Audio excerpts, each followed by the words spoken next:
I do have amongst us very well vested panelists. I will be introducing them one by one. People that are going to basically give you knowledge pertaining anything that you might want to know. We've got people that are living with HIV.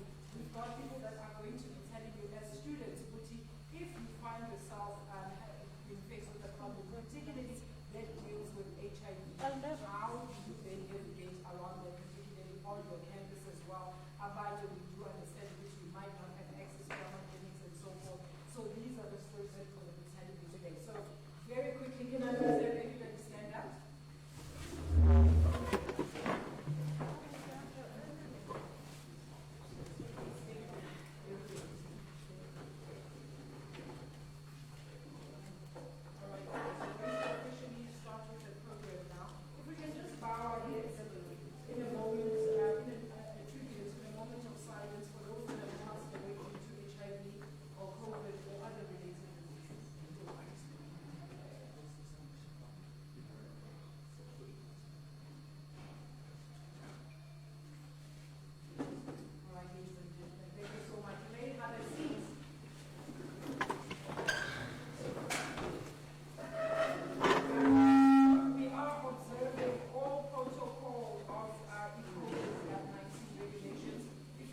Because we are in a closed up space, you can go outside and have a cough, or if you feel like you want to sneeze, you can just stand up and go outside.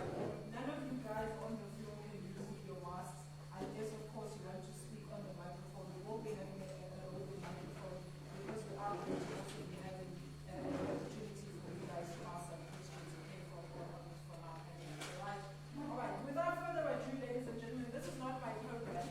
We are here because of the Department of Transport under TITA. So I'm going to ask Mr. Johannes Matobela, first and foremost, who's the campus manager, to actually come and welcome us here at TUT. Ask Chen Muti, what are you guys all about? Can you please give him a round of applause? Can you please have that open mic, or you've got it up?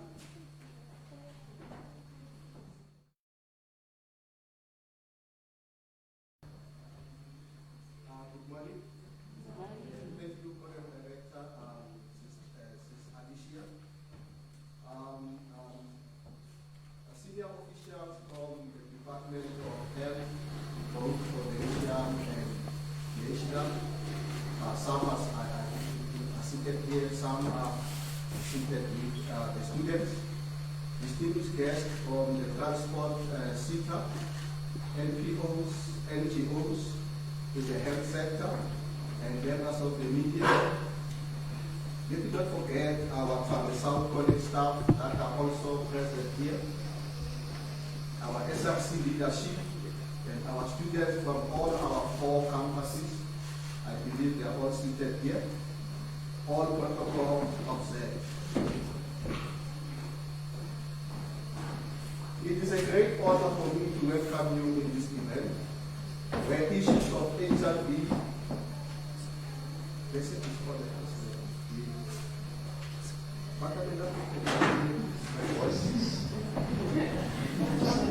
Africans, we don't need this.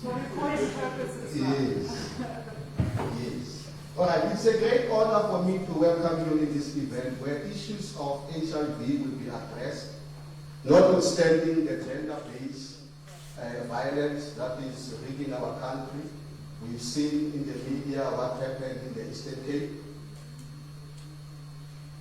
HIV is one of the pandemics that affects our society, especially our youth, as it cuts across the economic conditions and leads child-headed families, of which some of our students are part of.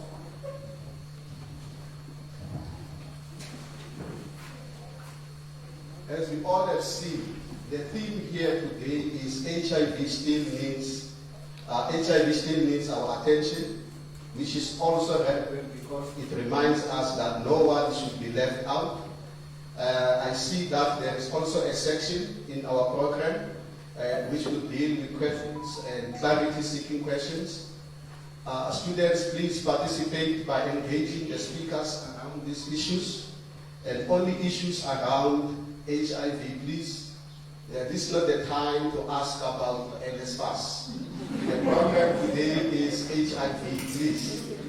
And lastly, Program Director, as Tran South TVET, we are grateful to be considered as the first host of this strategic project by the transport sector, which focuses on HIV, AIDS education and awareness. We believe that our learners will benefit from insights to be shared by government departments and other social partners who contribute towards the fight against HIV and AIDS. I thank you, Program Director. All right, now I'm going to sit down now because the rest of my guests that are going to be talking to you are seated right next to me. Let me first acknowledge, of course, Ubaba Matobel has just mentioned, let's first acknowledge our officials waiting from the Department of Health in Yangela, Ubaba Matu, Mr. Shuping. Thank you so much for joining us, sir. Please go ahead. So basically, they'll also be telling you guys what planned programs they have that will focus on you guys, particularly as students, in terms of getting the needed help and assistance should you face any situation in regards with HIV and AIDS. All right. I think also, Mr. Shuping, did you bring us goodies today? Did you bring us any? I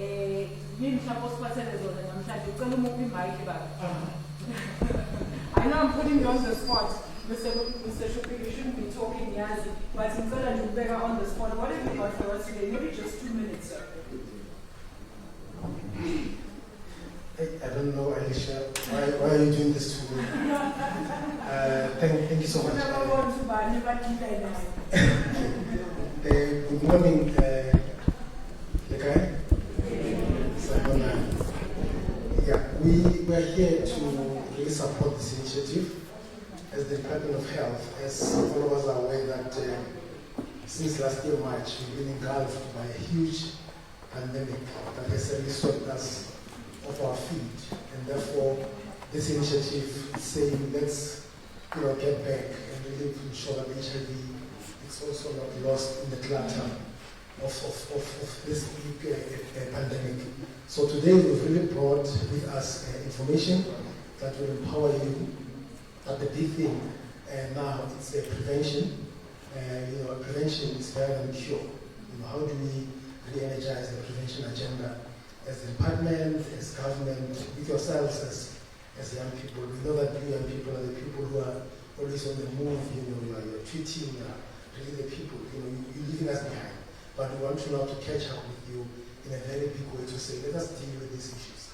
And structurally, that is talking about what we're dealing with, GVV. It's a huge pandemic that we want to address as government, as all of us, to say, how do you empower young women and girls to really be the people who are ready to really confront this monster head on. So we're here to really converse with you, but also going to be really taking out the insights that will take back to our office to go. It's a constant, conversation. HIV evolves. It's not stagnant. It evolves. So as we do this engagement, we believe that we will also be the people who will be learning from you. So it's a visionary actuation. Thank you so much. Thank you so much. All right. I just want to see by show of hands, how many of you guys know the HIV status is in there? Don't be shy. Even if you know whether it's negative or not. So all of you guys are pretty much aware. Do you guys currently have testing facilities on campus? Yes. Okay. Do you have like a nurse or something, or you have questions related to the topic that you go and engage with in a private environment? Not necessarily. So here's the missing bit. Okay, so think around those questions, guys. What would you also like to see improve also on the campus in terms of facilitation, in terms of facilities around these programs? All right, without further ado, on my left is Mr. Sabelo Mboko. He is, of course, the head of marketing, events, career development services, liaison, corporate communications,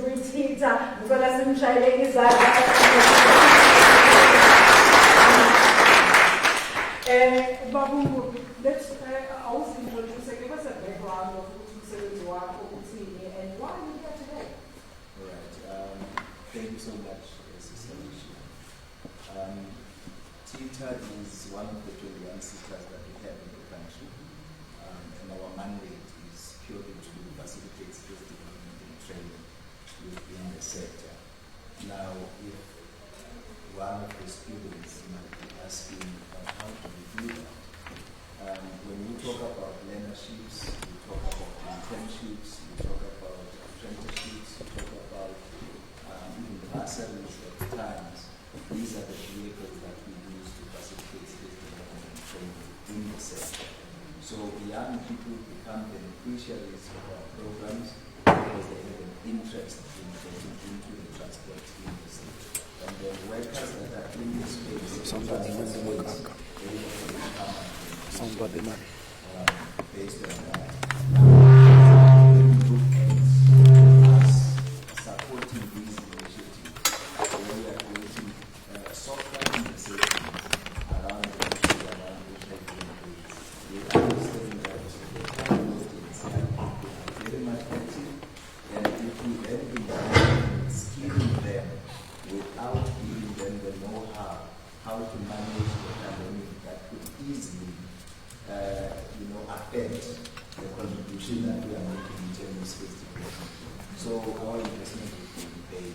So for us to be here is to say, can we do this together? Have focused conversations around issues of HIV and AIDS. Maybe people are aware, but behaviors are not yet changed. So that is what we are trying to impact with all these conversations. And when we bring people that are saying, I'm living with HIV and AIDS, and this is how I've survived. In a way, we might end the stigmatization around HIV and AIDS when you see normal people talking about the realities of HIV and AIDS. So I believe like this platform, it helps us to really address these ills that we don't have tangible solutions. Mr. Mobile, a lot of people are saying the Department of Transport, HIV and AIDS is how did this initiative come about? When we look at the Transport Education Training Authority as a SETA, we are saying we are driven by vision. So obviously the focus is to upskill the workforce, and at the same time is to ensure that those that are coming in, they are also skilled or trained. Now, the reason why we are venturing into the space that is not familiar to us is the fact that the effects of HIV and AIDS affects the transport sector as well. Whether it be we're talking to the drivers of trucks, taxis, buses, or workers that are affected. So as part of our social responsibility, we had to then put our foot down and then try to look at innovative solutions.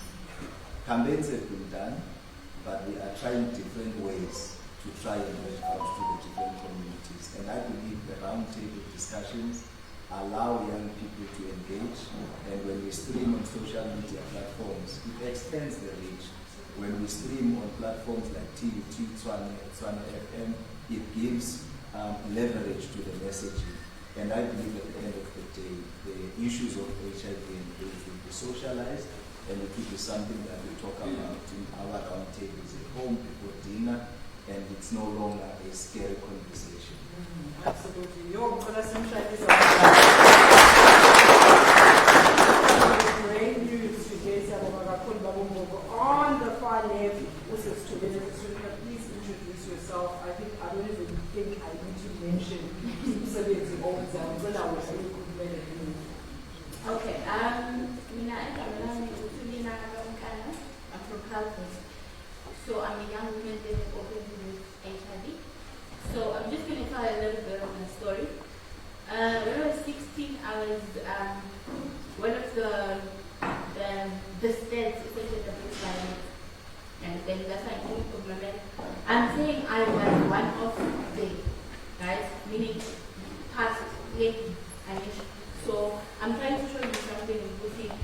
No matter who does something, a kid is not a man. There's always a way to move on and move on and live your life and thing. So I'm from a company called the CMC Community Redress Community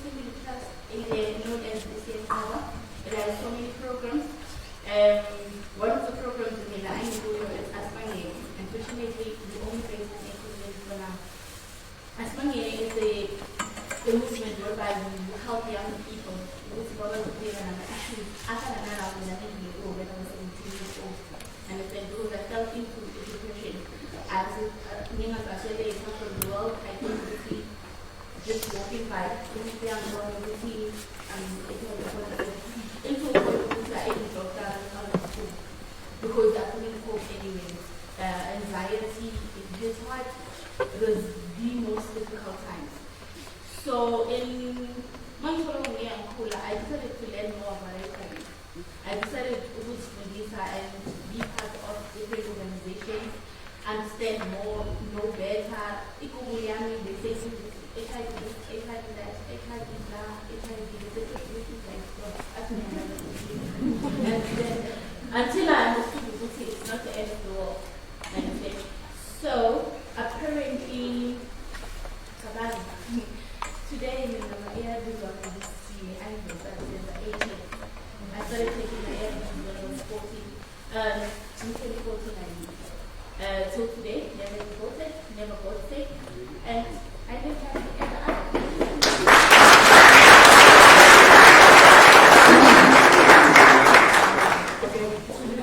I'm going to allow my students to have with me because I just want to introduce the rest of my guests. On my right, I do have Umam Janet. She's a counseling psychologist for the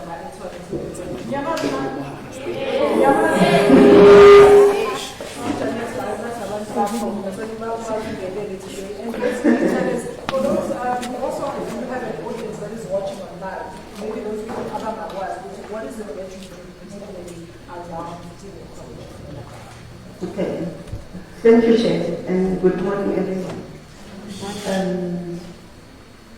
I'm from 21st College, the Student Support Unit, but another name which is called the Psychological Services Unit. There we are providing proactive and reactive psychological programs to students. So with the proactive programs, mainly that is a platform that we're using to raise awareness on mental illnesses. So we do that by writing articles and then we share important information about a specific mental illness with students through different communication platforms. So we are also providing psychotherapy and counseling services. So with psychotherapy and counseling, there's a thin line between the two. With counseling, it's only for short term. Maybe we see a grant for 4 sessions. But with psychotherapy, it goes on for a long time, mainly because of the problem that they come with. So with the psychotherapy and counseling services, in most cases, we come across a range of psychosocial problems that the clients present with. It's mainly family issues, trauma, personal issues, family problems, relationship, and many others. So during the performance of our duties, we come to realize that some of our students, those who are diagnosed with HIV and AIDS, they experience a lot of challenges. It becomes difficult for them to seek out help. They sometimes try to reach out. They send text messages, but they don't come to attend therapy sessions. And as time goes by, they end up, those who come, they display and verbalize the symptoms of depression and sometimes it's anxiety. So perhaps if we can try to see and how we can assist them to be able to come out and get help, because it also becomes difficult for them to go to the clinic to get treatment. So they've got this thing of listening to the myths that are being said out there about the HIV treatment. And also the stigma around HIV and AIDS also makes it difficult for them to come out and see help. Yes.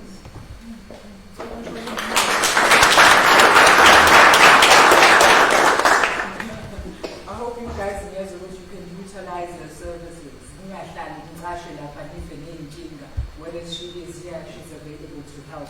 Okay, and on the far right, of course, also from here, I do have Mr. William Moholi. He is the Centurion Student Support Coordinator. Let's give a round of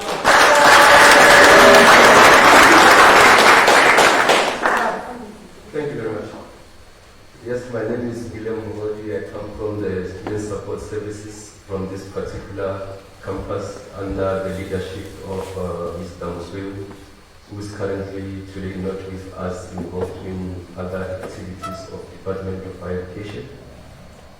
From the Student Support Office, one can ask, how does the student support and health issues relate when we are here for academic matters?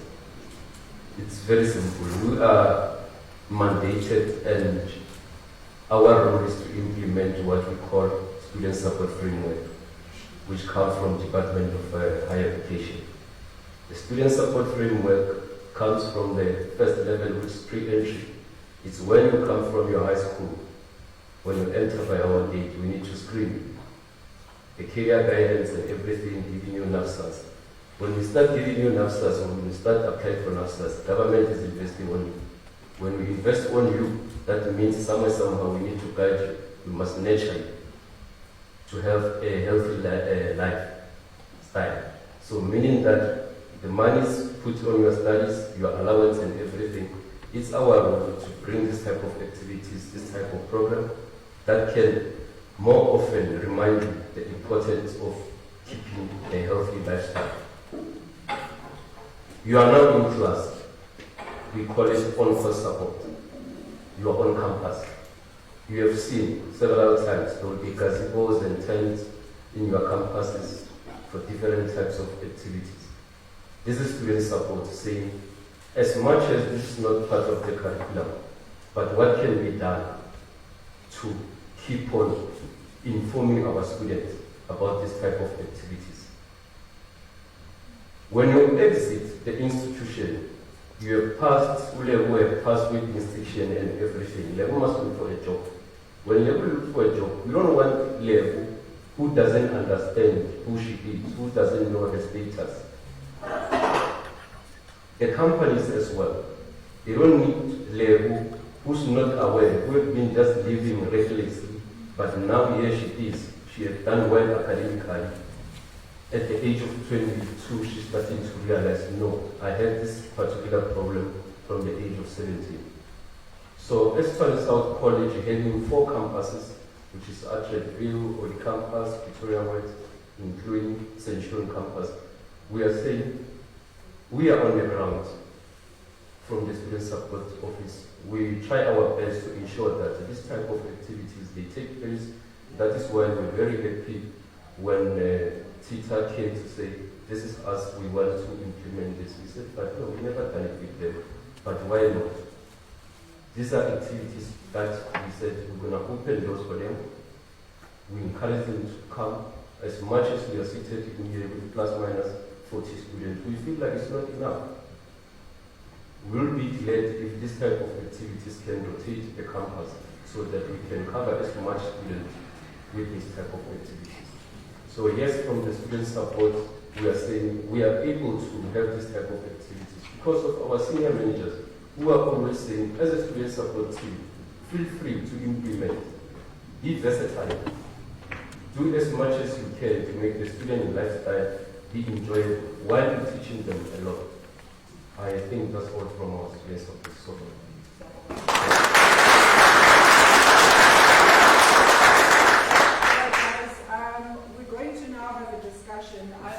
I'd also encourage you guys, if you have any questions, particularly who is here, maybe if you've seen some things or the lack thereof, maybe just speak up so that we also get to understand what it is versus what is available. And also, Mr. Mokondi, maybe if you can just give us a brief overview. As a helper, what access do you have towards the healthcare, particularly for the Labantu who are struggling with HIV and AIDS among students? Do you have a staff nurse? Do you have a prep nurse or the counseling services that are on campus currently? Not at this particular moment, but I'm quite aware it's one of the issues that is forever on the Department of Higher Education's table to say when and how easily can we implement this.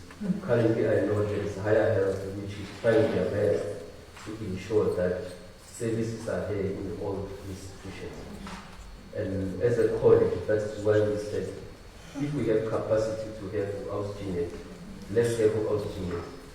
If we have capacity in the future to have mobile clinics or nurses who are coming, not necessarily every day, but maybe twice a week, it's a route that we are looking into. Yeah. And we are hoping with the assistance from VA and other sectors, we will be able to get caught. Yeah. Ma'am Janet, you spoke about some of the challenges that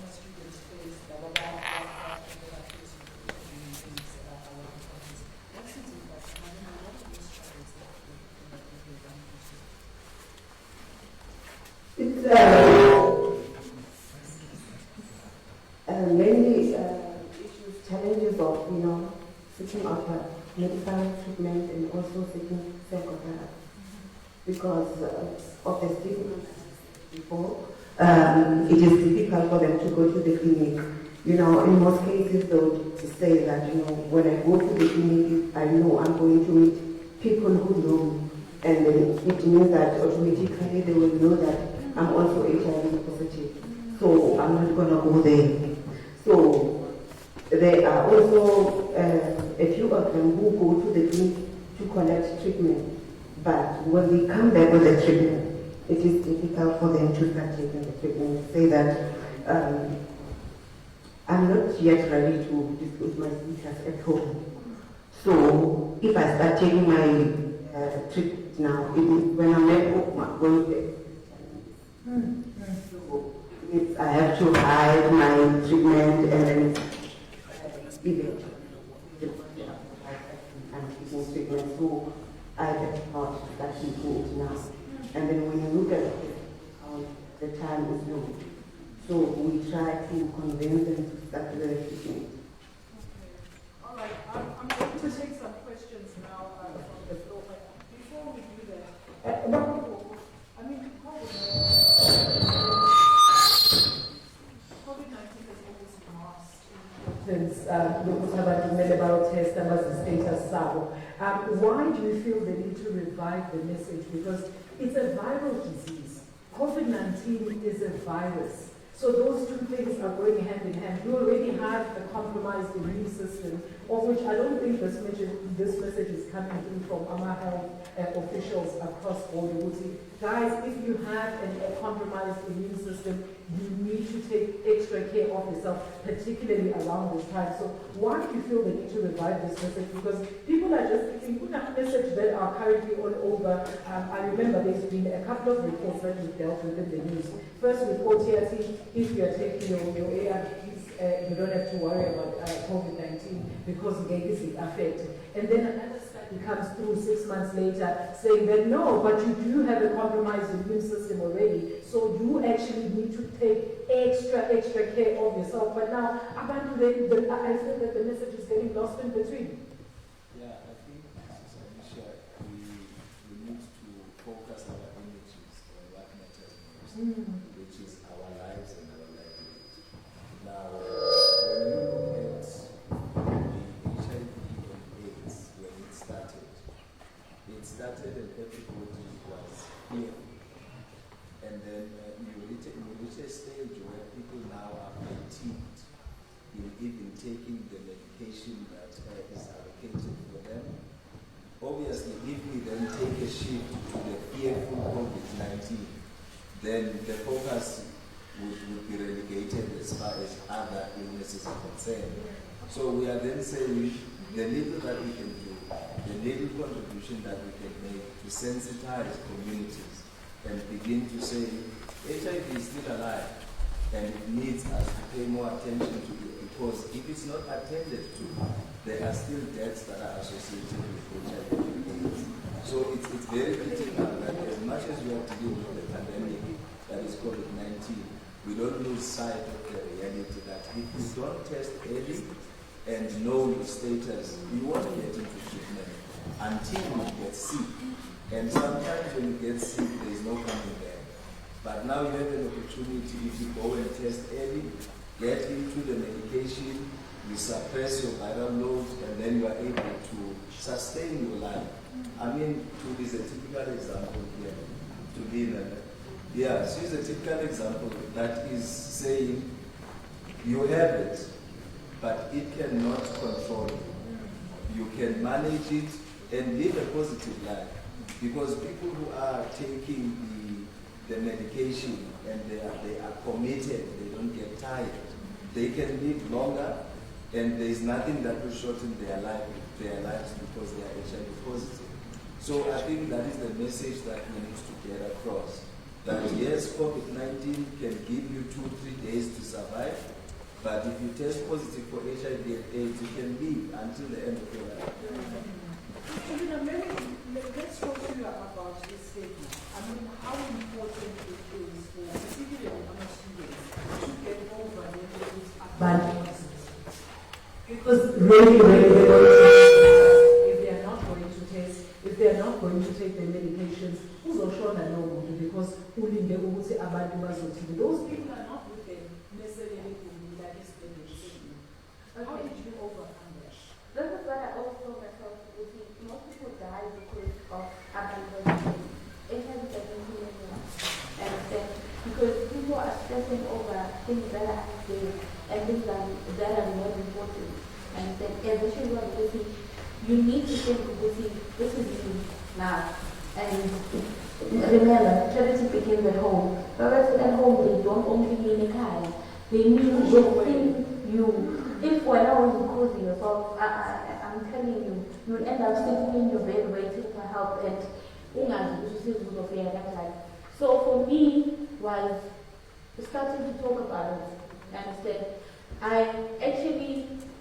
couldn't even sit down at home and disclose. I'm like, no, that's what you're doing. I'm living openly with HIV and this is what I'm going to do with my life. You understand? Me talking about this, I might not help anyone here, but I know one or two people, they're going to hear it and help me sleep at night. It starts with you and it ends with you. You understand? Because you can't be studying more distracting now, you study stigma, and you're not depressed today.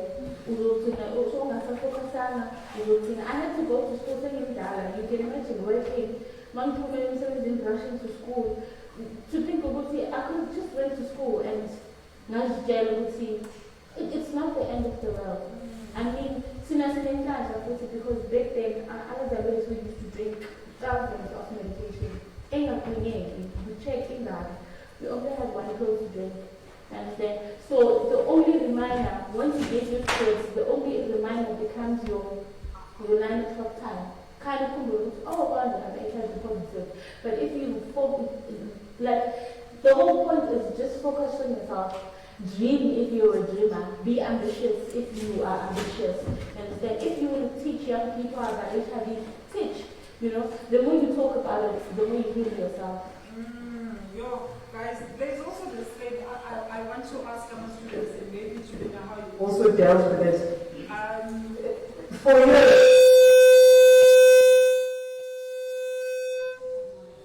years, there was an image of HIV, and now we are so far past that. But who send a man to think they are doctors, they can diagnose you by looking at you.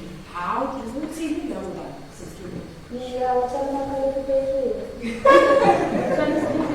I mean, I'm sure I'm going to be like, I'm going to take your qualifications. Just say, give me your license. I need to see your license. And I said, automatically, and you overpowered that testing. Understand? Because that particular person is only going to say that. Then what? Then the second one. I've been this big. My entire life is so cool. And even after I was diagnosed with HIV, I was in my now. Instead, he started out and they were growing even bigger. All right. Who's got the mic on the floor? Guys. Any questions while we're still on this segment? We've got a question there. Send the mic, guys. We can help the mic. Oh, yeah. Go ahead, sister. Please give us your name and address you so I go to anybody here on the panel except me. I'm a specialist. Good morning, everyone. My name is Kumeza Kujili. I'm the president of the SRC at Sub College. I don't particularly have a question, but with what you said regarding on how the lady treats the stigma around her status, the one thing that I have noticed and I picked up, okay, my biological father was HIV positive and died of AIDS, so I kind of had the experience through him. The one thing that I picked up is that ignorance is not always bliss. Getting yourself educated, getting yourself informed. I believe is what has put you there today. And the only way to deal with the stigma, especially around our youth, is getting ourselves knowledgeable, understanding what it means to have the virus in your system, and how you can live a positive lifestyle with it. And we have we have Katana. I look at those people and you see them, they've lived with this illness for such a long time and they still look beautiful. So for me, honestly, anyone who stigmatizes the HIV kind of shows just how little they think in their heads. And that's it. But I commend you and thank you for coming to us.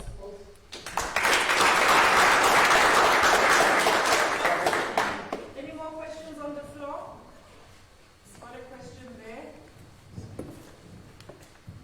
Guys, we're going to sanitize any mic if you can. Or just hold it for them, Nalini. Yeah, just hold it, yeah. Thank you. I have one question for you. I believe that people who are who have faced things in life become defensive, So I want to know, when did you overcome the stage of being defensive and face the reality to start talking about it? Okay. I didn't just wake up and say, okay, I'm going to write, I'm going to try, I'm going to teach. Now I also needed psychological help. And then I went through psychology and I understood and I got help, and that's where I started helping, because it's going to be impossible to say, to wake up in the morning and say, alright, so you can't just hide it, you just eat up front face, it was alright. And believe you me, each and every time, each and every time when you talk about HIV, even if you want to help the other person, who will color instead of helping the other person. Understand? So it is very important to acknowledge and see, I'm not okay. We have the right to say I'm not okay. And I went through psychological help, I think for about 3 months, and I got help in other variety, and at times I still go there, I still go there and seek help. Thank you. Any more questions on the floor? Don't be shy, guys. You can't be shy. All right, I want to go to Mr. Moko. Mr. Moko, maybe, okay. Go ahead. I want to ask a question about your health. Because my parents are living with just take it down. Yeah, can you hear you now? my parents are living with diabetes, so me and my sister had to accommodate our parents about the kind of food that they need to eat. How did your family accommodate you to say we need to start eating healthy? How do you also remind you that you need to take your pills? Like, did they love you and accept you? Okay. At first it was a bit difficult. Disclosure is not an easy thing.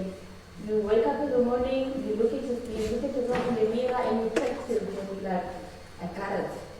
Come the person, you shut down, understand, but it's very important. It's not an easy task, but it's worth it. So for me and my family, as I said, they just had it on radio. When I got back, everyone was already here. And at that particular time, I didn't want to take it. I was like, yeah, I'm not before. I don't want to, oh, sorry, I think that would take me back. So for my family, I took time to educate them. You understand? So you can't just go to your family, for instance, when you part of the LGBTI. You can't come and say, I'm lesbian, and then leave them like that. Remember, they are our people. So you need to take time, make them understand, let them become furious, angry, or whatever, you understand? And then keep on teaching them. At times, you won't have to teach them anything, instead they'll be teaching you. All right. Got another question? Go ahead, sir. Good morning. I would like to ask a question specifically to Salman Pravi. Okay. I greet everyone from the top to the lower of the house. Minera, I would like to ask you a question because I feel like we are not getting more education based on the HIV, because I feel like high school and primary is somehow ahead of the tertiary. The reason why I'm saying that is because they're educating us about HIV sexual things. And then when it comes to tertiary, I feel like we are lacking more information, because what I've noticed, especially the youth, we get it in the first age, whereby we are naive, snobbish, sluggish. In other words, we think we know everything, and yet we don't know anything about the main. Secondly, I feel like we need to be educated, especially HIV, because when we get back into, some of us, we do not have, I don't know what they are to do, like songs to ask our parents about what is HIV, can we educate that? Because some of the parents, they tell us, me now, I'm speaking from experience. Like me, I feel like I'm lacking more information about it. So I feel like universities and need to provide an educator, like to educate like once or twice in a week or in a month, so that we can be educated and respect those who are positive, so that they don't feel associated, because we are all human beings like you and I thank you.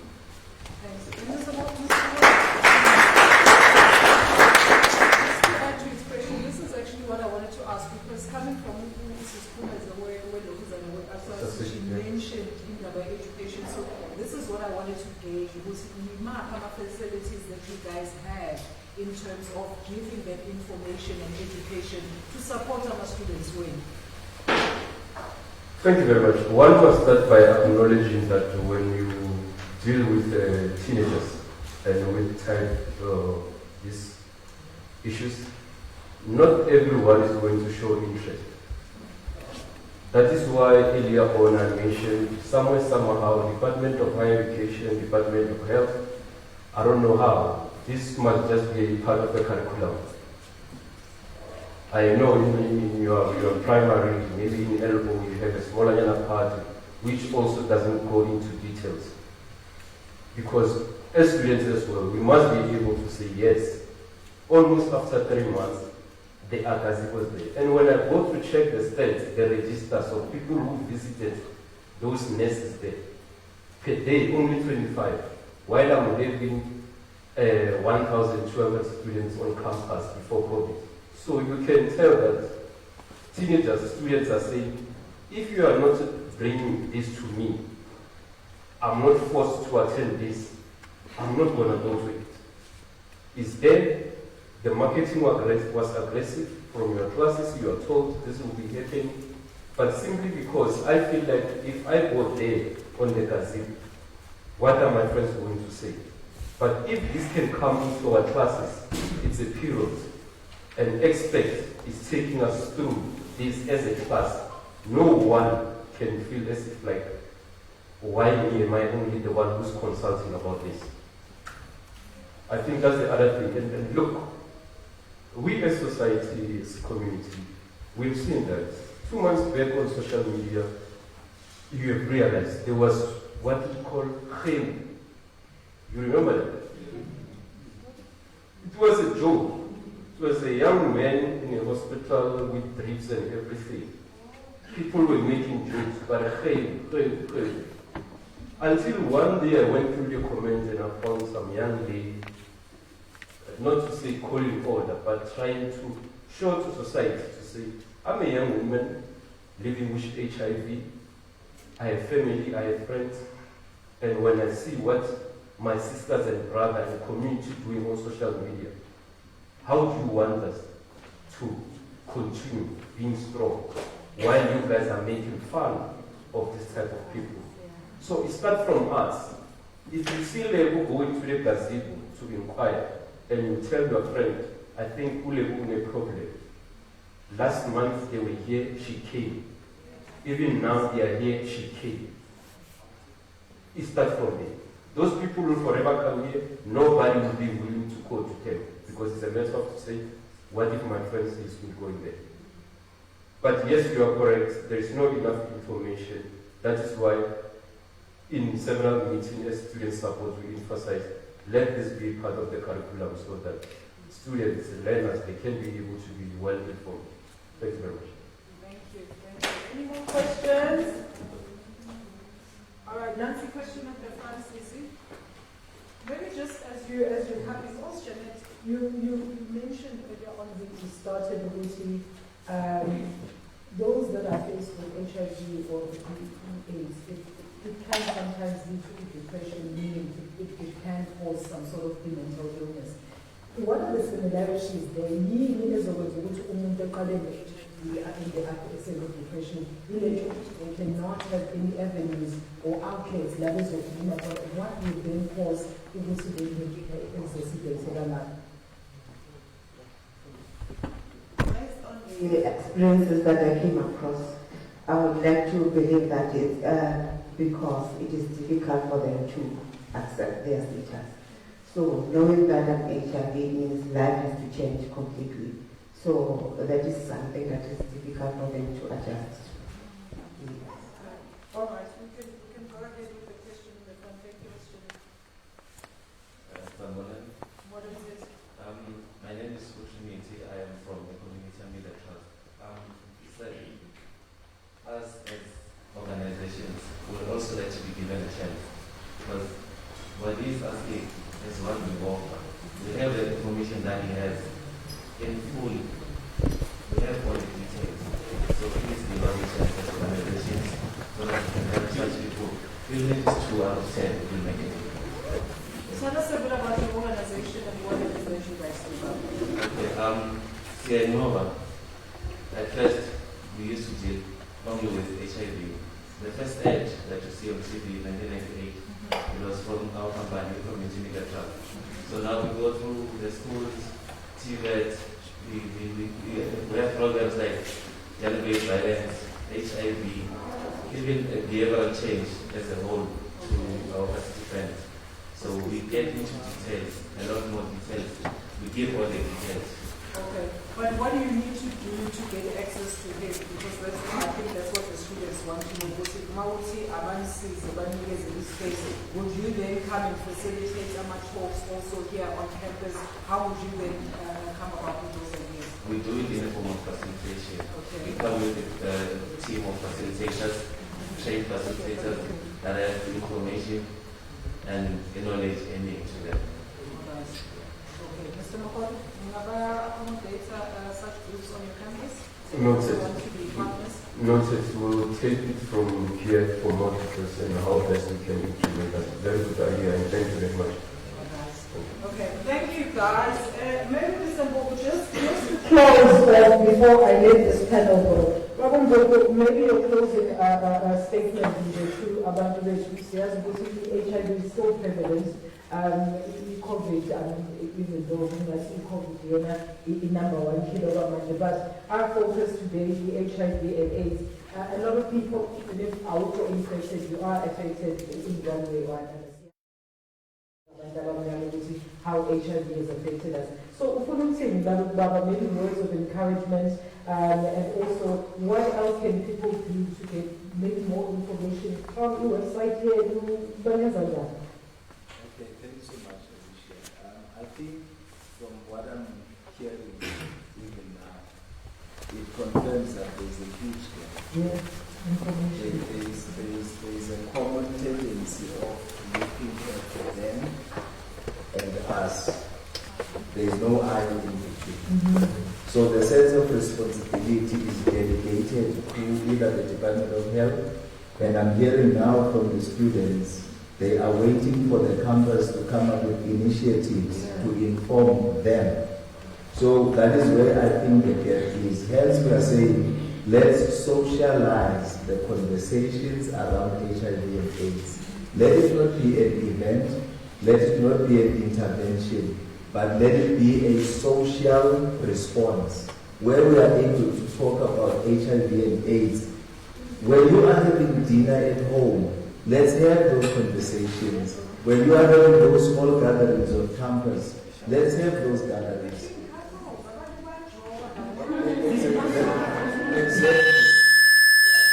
Conversation needs to be extended beyond the stage beyond the gazebo, because HIV and AIDS is not contracted under a gazebo or a stage. It happens in a social context. So we need to be real about it. We can't expect government to come down and stop the spread of HIV and AIDS if we fail to talk about it in our little corners. So I think the encouragement is that none of us are aware fully of where we stand as far as HIV and AIDS is concerned. If you were to test positive today, how would you respond? We don't know that. Yes, you go and test and cross fingers and say, oh, thank God. That's all that you do, but you are not socializing the message and understanding the whole spectrum, hence the stigma still continues. Because you think when you test negative, you are immune. You won't test positive the next time. So I think it's very key that even the SRC, they should not wait for the institution to take an initiative. As student leaders, they should champion the conversations, encourage young people to talk about this. That is when the gap of Sianova would come in. That guys are not well informed. Let's call experts to talk about this. But socialize the message. Let's talk about it openly. At our homes, in your bedrooms or bathrooms, wherever you meet, but let's have an open conversation, because it's pointless to invest money to have a staged conversation. Whereas your conversations that lead to sexual intercourse, they don't happen on stage. They happen elsewhere. And we fail to open up about those conversations.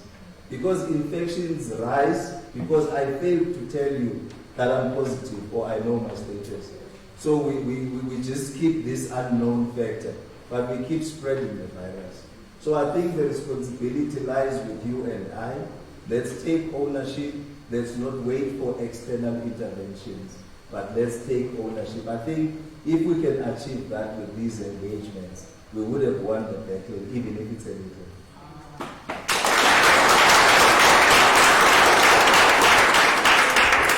I'm going to give you a minute now when you're closing, because Okay, then I'm going to say, as I said, it's not the end of your life. You're still allowed to be ambitious, to dream, and to become yourself, understand. And disclosure is very important. If your partner doesn't understand, that means he or she was never going to understand either way. Understand? It is so difficult to drink your medication under the partner experience. Some days you won't drink it because I'm not assuming the lifestyle alcohol. Understand? I'm not assuming, I'm telling you, go to tell you what, first 10, 1 in the morning, and you so it defaults and down. So take care of yourself. Be selfish when it comes to HIV. And tell yourself that you are important. And because yourself in the mirror, oh, I'm the most beautiful HIV woman or man ever. Thank you.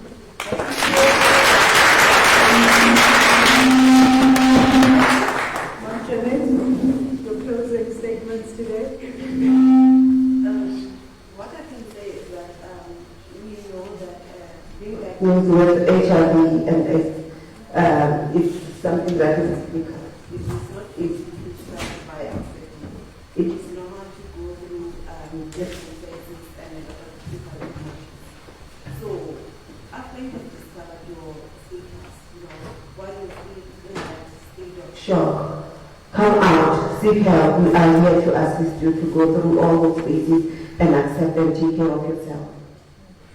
maybe just one last question, Janet, before you go. I think you raised a very important question. When they're at school, at least they have the access to ask someone that are not their parents about more information. But where do you then draw the line when, as a psychologist, is going to say, when this kid goes home or this student goes home, how do they deal with the parents and the intermediate families? How would you advise them when they get home after being diagnosed with cystic fibrosis?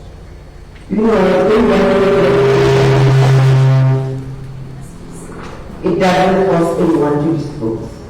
You deal with it on your own until you have accepted, and then that's when you can decide as to whether you'd like to disclose to other family members or not. So it's up to the individual whether they want to disclose or not. But we still, discuss the pros and cons of not disclosing so that they can eventually disclose and get support from their family.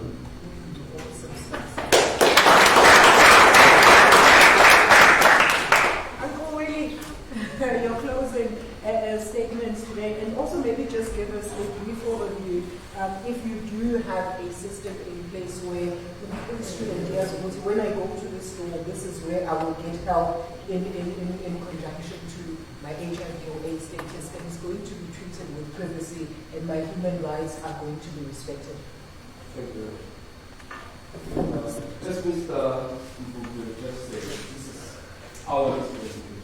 Yes, we need to be more proactive. Taking charge.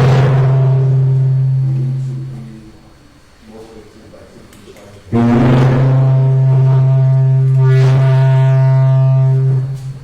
need to be more involved. Yes, we must be more involved. Look, as much as our seniors just said, it takes one to be comfortable to come out. That is why 3 years back, the student support with Ultimate, we said, look, it's not all about how many students come to OEV or Mr. Matorella to a lecture to make bookings. Students can make bookings straight to Ultimate. So meaning that we are trying to say, you can communicate with Ultimate directly. Yeah. You don't have to be concerned about who will be knowing about my problems. Visit your notice boards, visit your, our college website, Facebook, and everything. You will see our students' contacts are there. She comes here on Wednesday, she goes to other campuses, she's based in her office. For last week, the students saying, please organize me transport, I want to see our students. We don't want to know what you are going to see our students for. Mine is just to get a driver. You go to our students, you organize the transport to come there. When we speak, we don't need our students to tell us who level is down again. She just only talk about the stats of what happened. So yes, we do have measures in place to say students who are having problems, our students is here. You have direct contact to our students. If you are comfortable with a particular lecturer or a particular any staff member, you can go through the channel and she'll make bookings for you. So as students, let's start using the services. Is that true? Yes.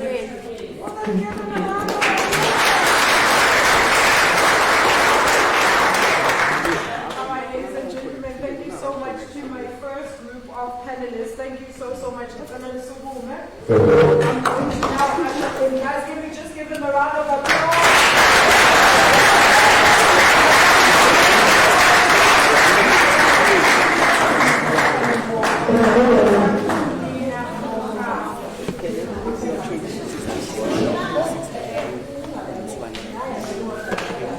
All right, guys, I'm going to call on stage my next set of panelists.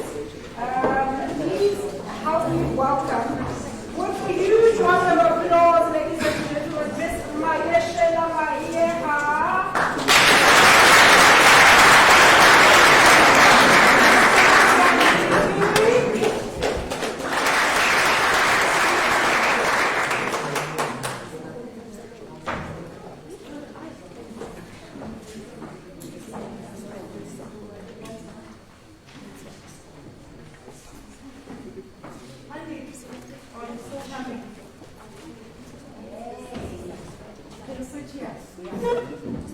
Now it's just a daily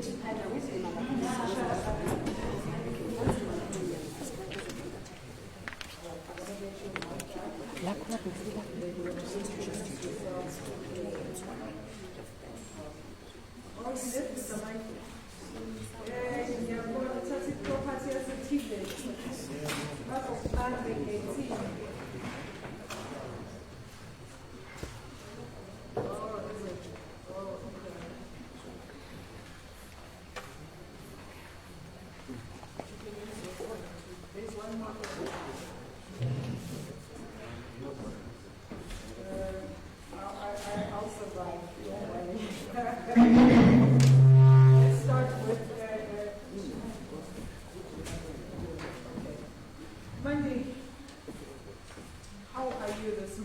I'm very well, thank I'm you. very well, thank you. Well, guys, let me briefly introduce Miss Amanda Ndiki before I give her the platform for today, and she can tell you who she is.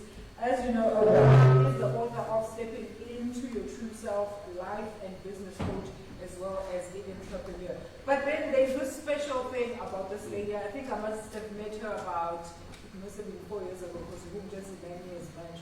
It was 5 years ago. 5 years ago. So 5 years ago, I'm doing an interview in Selensky, and I've been told, there's this lady, everybody was like, no. And then listen to this. When she says, I've been abstaining from sex, I've been celibate. Remember at the time it was 5 years. It was 4 years. It was 4 years. They could not believe it. All of them, they could not believe it. They were like, what? So now I'm seeing her again 5 years later. And it's she's 9 years. Guys,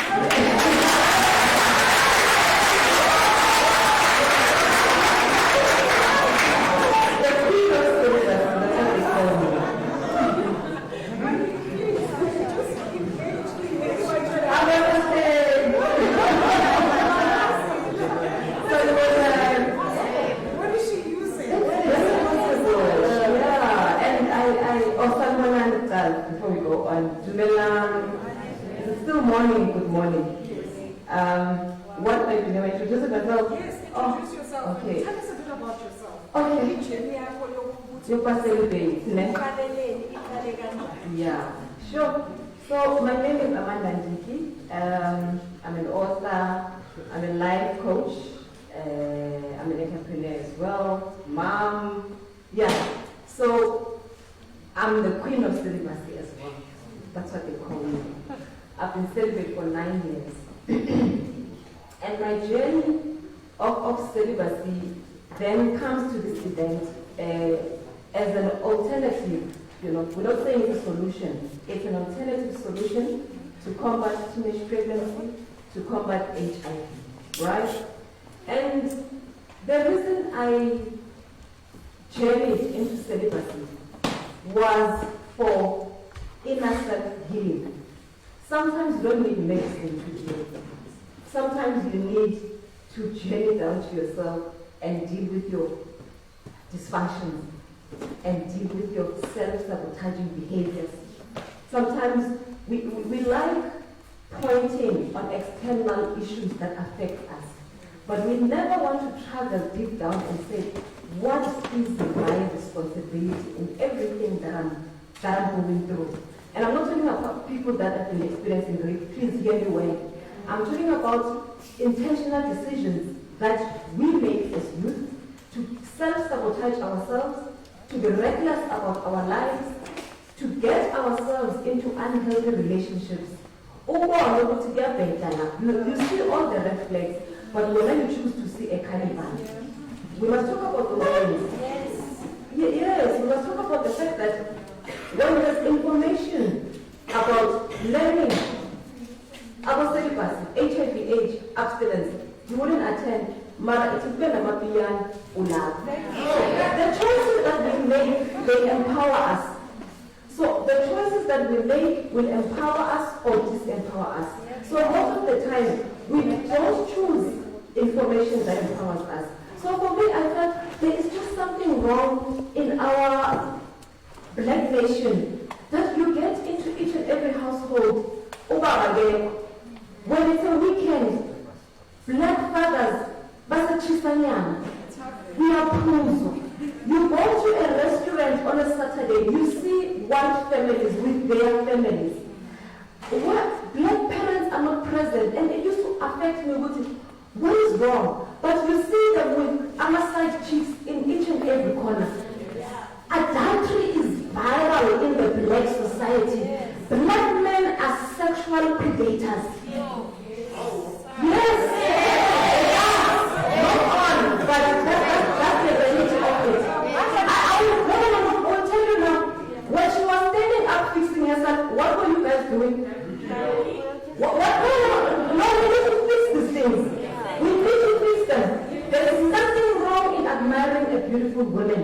But these are the very same things that makes us scared and uncomfortable to be around men. That's where I stand up. When I stand up, men, I see you. I'm not an animal. Don't listen at me. I am not an animal. I'm a human being who is just built differently from you. Respect me. I might have cared, yes, but learn self-control. Yes. Learn self-control, young boys. You are 10 minutes in running.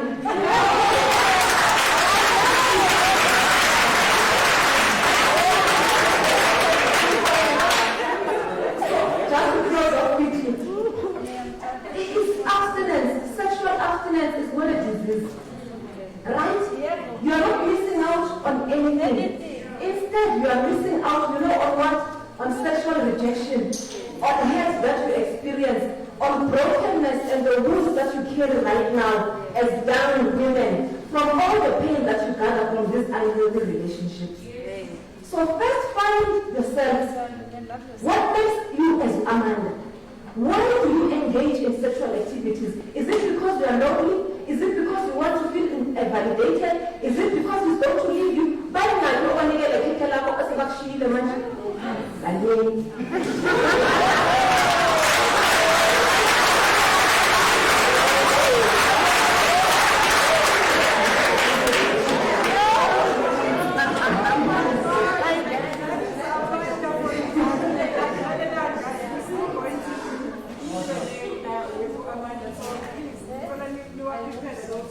I'm sure a lot of young women here are also thinking, we're hearing this for the first time because we're always hearing condomize or preventative measures, and this was never an alternative. So, this is there are other initiatives, and beauty prevention is better. Thank you. All right, on my left now, Miss Miss Maishela Maheha. She's a program manager, voluntary male circumcision, condom management, PrEP, STI, high transmission area, the provincial Department of Health. Yalla,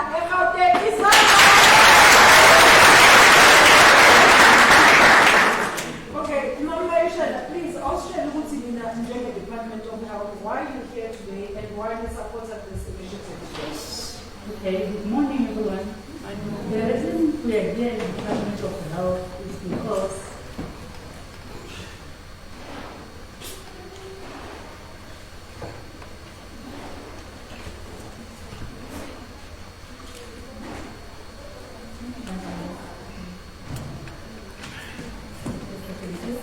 the reason we are here today as Department of Health is because as a department, we are the custodian of the health issues. And then HIV and AIDS management is one of them. And again, as Department of Health, what we preach is to see all the South African citizens having a long and healthy life. And to have a long and healthy life, when we talk of HIV, it means now there are some issues that we need to partake in so that we are not affected, or if we are not affected or infected. And if you find ourselves infected, we have services that we need to follow so that we can live a healthy life.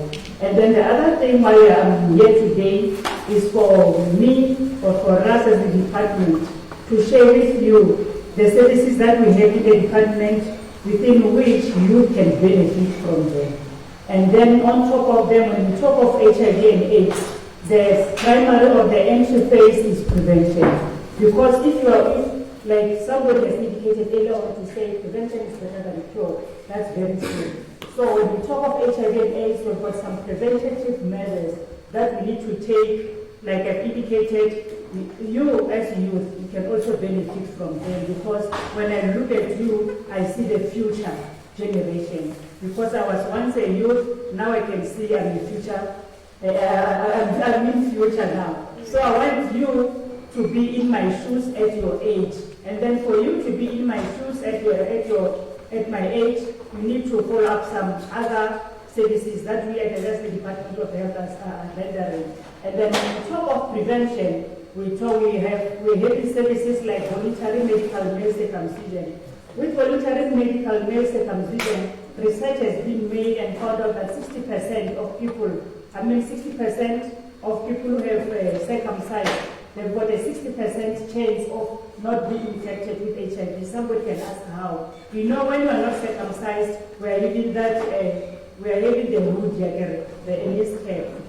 Okay? So when the Ellis cap, you know the Ellis cap, right? Yes. When the Ellis cap is not removed, it means after having sex with someone, the semen or the sperms are going to remain inside for some time, which might predispose you to infection. So when it's removed, then when you dry, when you wipe with a towel or with a tissue, then at least there's nothing that's remaining. And then another prevention services, we talk of condom management and usage.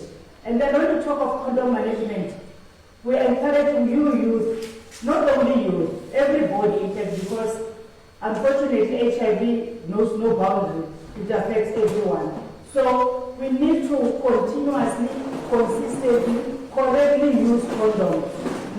And then as youth, what I've learned is that you get a guy, you hook up with somebody this weekend, okay, next weekend you're still together, then you think you are all immune, then you no more condomizing. That must come to an end, right? Or when first round you use condom, second round you use condom, third round then you say, I can't feel it. That must stop. That must stop because now we talk condoms, and we talk loops. We have lubricants because sometimes someone can get dry. So we have loops, you apply lubricants, then wire. Then it's baby, then you want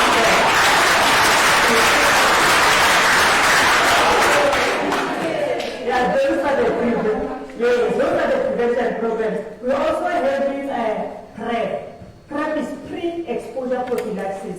It was not there before. For example, now it's me, it's Matume, we're in love, and then Matume is HIV positive, I'm HIV negative. So we are having a pre-exposure prophylaxis that you, a negative person, you have to take. As long as you are still negative, you're going to continue taking that medication so that you don't get infected. Those are our preventative measures. But let me just share with you other programs, though I won't go into details with. Like we talk, prevention is the first step. If prevention fails, then we come to HIV testing services so that you know your status, because it's very much important for you to know your status. And then with the HTS, we have got different modalities. The other modality, you don't have that old school modality whereby you just go to the facility or to an NGO or to a gazebo to get tested. Now we've got two extra different modalities. The first modality, we call it HIV-SS. HIV-SS is HIV self-testing. Now you can go to the facility, then you request a test kit. Then you go in the comfort of your home or your bedroom or wherever. Then you sit down, then you test, then you know your status, then you can go and seek help. And then the other one is the index modality. If you are here, maybe you are here in tertiary, you test, then you are HIV positive, and then you are having siblings. It's important that your siblings need to be tested because you might never know where you have contracted the HIV. You might find that maybe your parents were HIV positive, they infected you, your siblings, but now because the immune system or are not predisposed to any other infections, you don't get sick. So now you are in tertiary, you are exposed to a patient like this, you get tested. You must think of your siblings as well, because there is what we call a transversal infection, mother-to-child transmission of HIV. You might find that maybe one of your siblings have been exposed to that. So it's very much important when you go around to test, you must think of your siblings as well. And then from HIV testing, now you have tested, you know your status. It's a process. When you know your status, you are going to be linked to care. You're going to be linked to care so that you will get your antiretroviral drugs. Now you are here, you are having your antiretroviral drugs, you're going to be monitored so that we check whether you are adhering to medication. We will also monitor you so that you are being virally suppressed, because the main aim for what to be on antiretrovirals is to be virally suppressed. That is our main aim. You are virally suppressed, then you are going to live a healthy life. Now, you are on ARV, you are adhering, then you are being virally suppressed, then you are happy. And then one other thing, at Department of Health, we don't only talk about HIV. HIV, STI, and TB is husband and wife. So don't be surprised because you'll find that you go to a clinic for family planning. Then when you go there, they will screen you for TB, then they will cancel you, and then they will give you an opportunity to do an HIV test.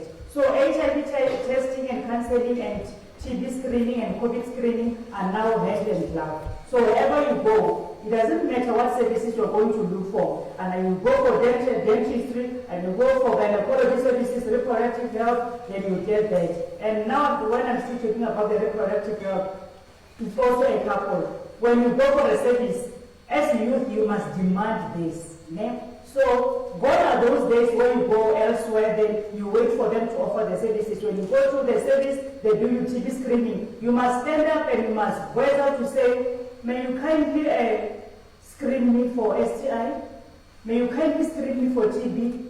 And what about HIV? Those who mustn't leave a health service without having offered those services because they're important. They're husband and wife, there's a head and glove, there's a girlfriend and a boyfriend. Okay? So it's a package. I can say that in English. Otherwise I will go and go. Okay,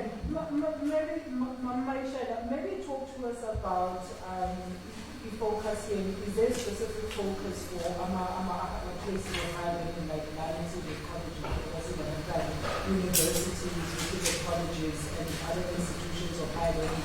Is there kind of an enterprise type of assistance where you will have kind of a clinic or staff that will come for a period or a number of days? If people can come, maybe nurses can come twice or 3 times a week, and then they do those students and offer those services free, of course, from the Department of Health. I understand I think you need a young staff nurse or a prep nurse on campus, and I think maybe is that the idea and the model that you are trying to channel to the rest of our places of higher learning? Okay. On that one, we have a program that is called iShip. iShip is Integrated School Health Program. That's what deals with it from creche, primary, secondary, and then tertiary. And then we're also working with NGOs like Higher Health. Higher Health is the one that is responsible for all TVETs. Just that I'm not so certain as to which TVETs are they covering, but we have that program in place. And then even at our facilities, the Department of Health facilities, we've got youth services, youth-friendly services, whereby there are services that are being offered by youth, are being offered to youth by youth, where you find a professional nurse, a staff nurse, or an enrolled nurse who is youth, not me, because youth have got a certain lingo that they use. You come and say something about Joel, about what, about the city, about what, I may not understand. But then there are youth for youth. So we have those programs in place. Okay. So when can this particular campus move forward to maybe have a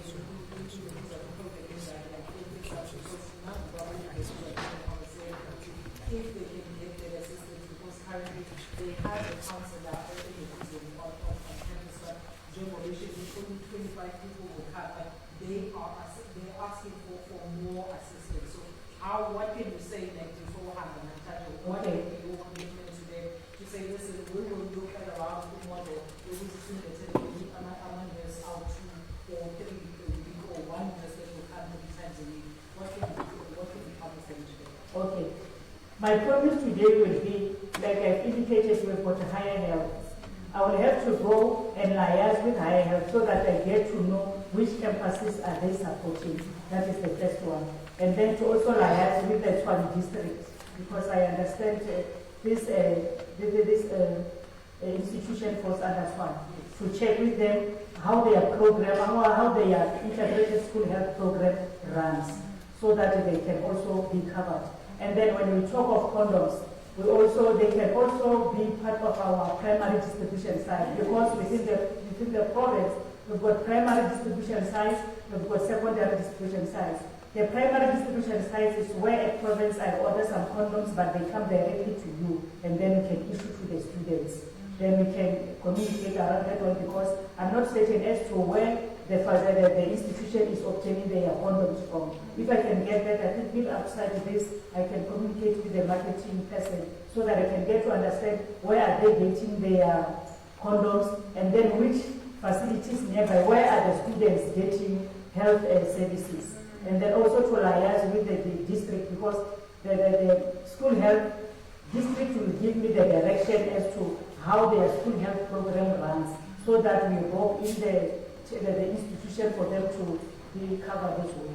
Right. Yes. And then there's also the issue of pregnancy, as we know, HIV, you have a right to disclose to anybody, and I'm sure the school also follows those guidelines. If anybody doesn't want or they don't demand students to come and disclose these things as such. I had a call now on one of my children, but it's initially we want to go to these government hospitals or eventually.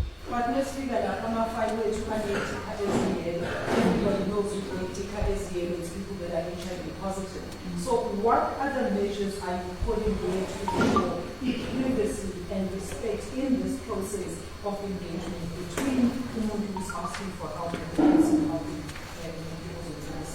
Okay, thank you very much. That one is no more in practice. It was like that when this program was just at an infancy stage. These days we talk of integration. That is why in our DOH facilities, the primary health nurses, they are primary health trained, meaning they cover everything. You don't go to this door, then you request family planning, then you go to the second door.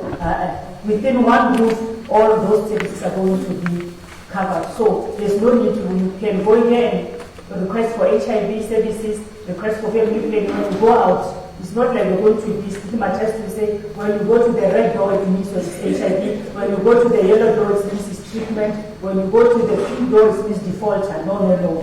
Those were done when it was started, but now it's a free flow. Yes, it's eradicated.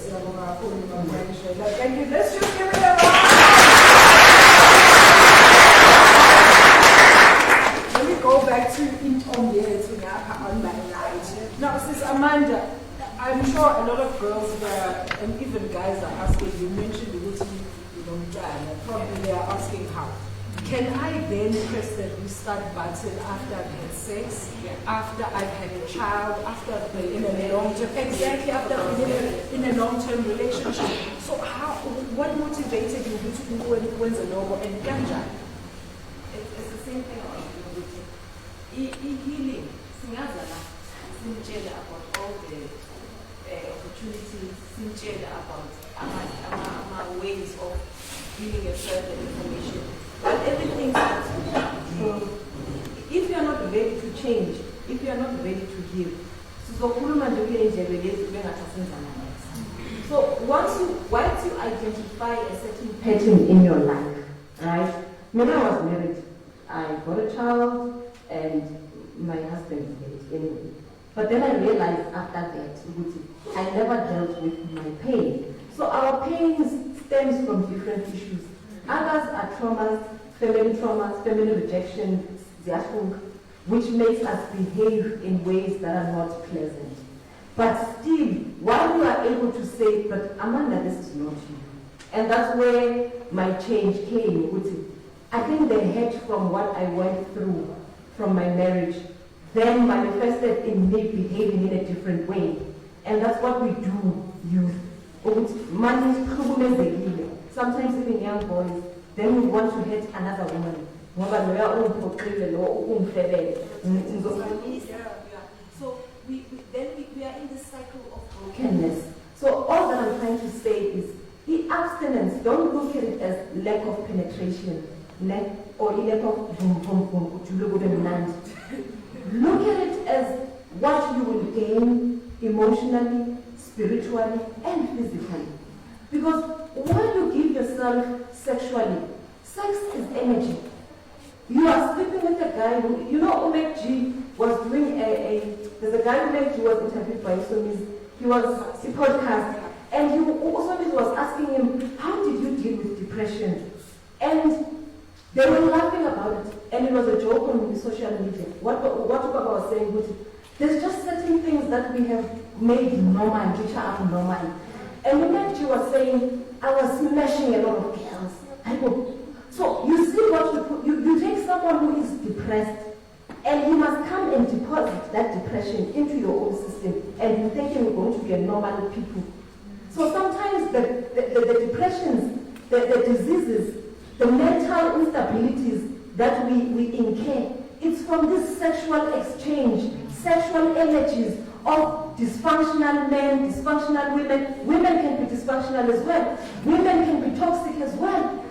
We are all toxic until we learn to deal with those. You know, if you can stop saying, start saying, why am I attracting ninja? Yes!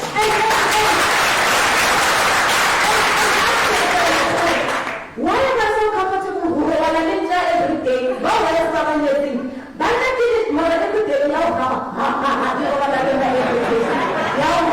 anything? Right? So start asking yourself, why are you comfortable then sleeping with a dog? Right? And make healthy boundaries for your life. Now, if you come to my life, but it's been 9 years, and I've got the hottest body.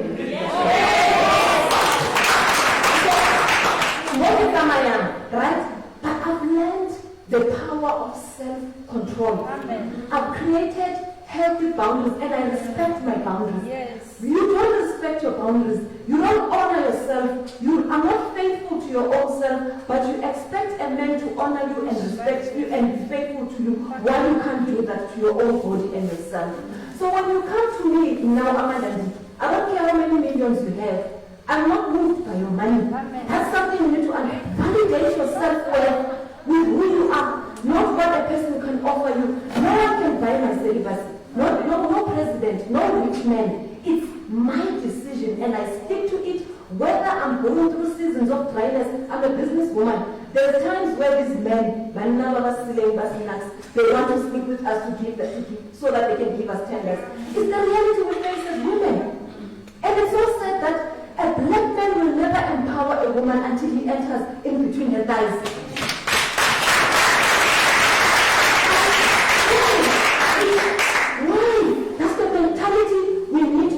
Young boys as well. A woman is not a sexual object. A woman, you know, at black child, I used to work, there's a deal I got last year with Turkish men. And the first thing they asked me was, how many children do you have? And I said, I've got one child and it's a daughter. She's gorgeous. A very beautiful girl that I have. And the first thing they asked me was, what is she doing? To black gatherings.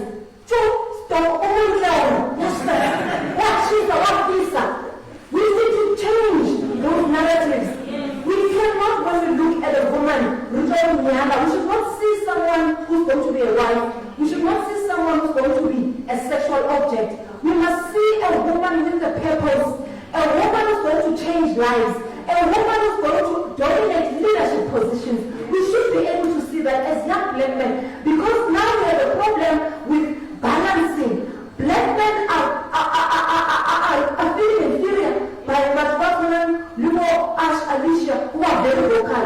They feel inferior by women who are like Amanda, will tell you right now, I don't tolerate cheating. That's murder to my mental wellness. So I don't tolerate it. I'm telling you why I go, I'm not telling you why I know what I want. And I've been married to a man who honored me in that way. I was never exposed to a man who exposed me to cheating and made me normal. It's not normal, young girls. You are wealthy, you are full of yourself, you are bold. And if you choose to say, I cannot tolerate a man who cheats because he's going to bring HIV, he's going to bring depression to me. It's not just about, compromise themselves. It's not just about them. How come they are fruitful? How come they are diverse? And what do I like? We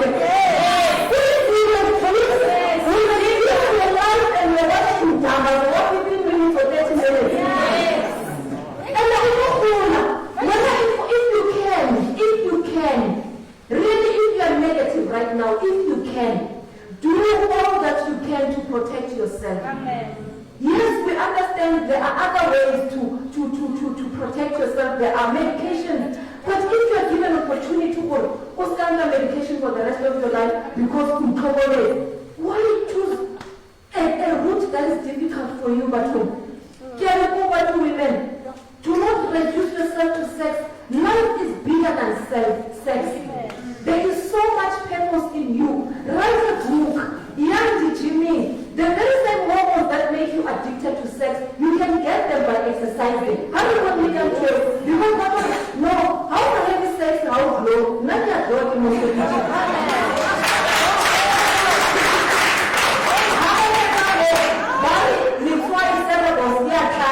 it's been 9 years.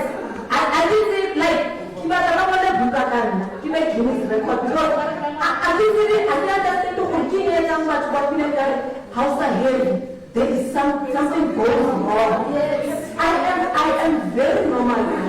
But what's important is that you educate yourself on what makes us addicted to sex. Because before you engage in sex, you are not this addicted. So clearly something was ignited. And then I had to learn to know these hormones, the very same hormones that are triggered when a drug addict takes the drugs. Your dipamine, your oxytocin, those are the hormones that are being released that makes you addicted to sex. Then those hormones are also replaced by Balan. You replace those hormones because you don't suppress your body then. You end up only miserable because you are suppressed. How is it replace as well? And you also engage with them how. So it's been 9 years. I know very well when I exercise, it's my exercise. I know I'm releasing a hormone. It's intentional. I don't want to engage in sex for me to have that hormonal release.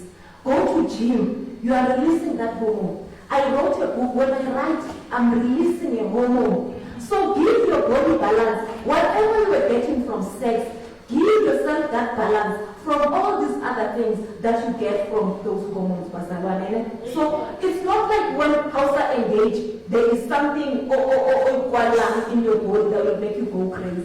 It's this misinformation, this myth of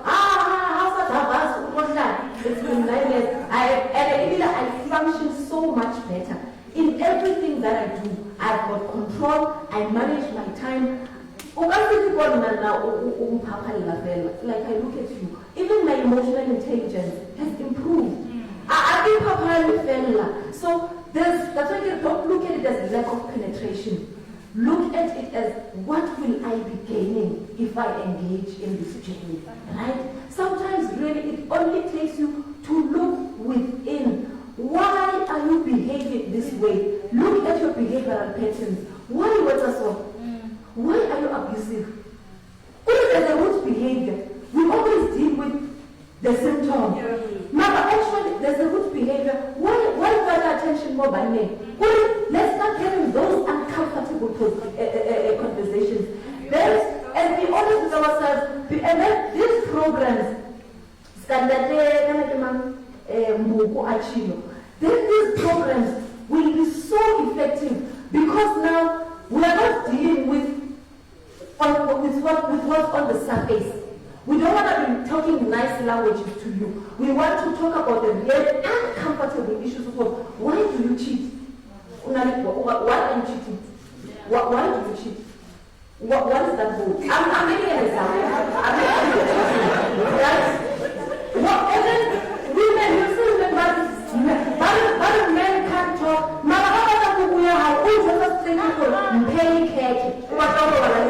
So if he's able to tell you why can't you speak about these emotions? Stop making excuses for men.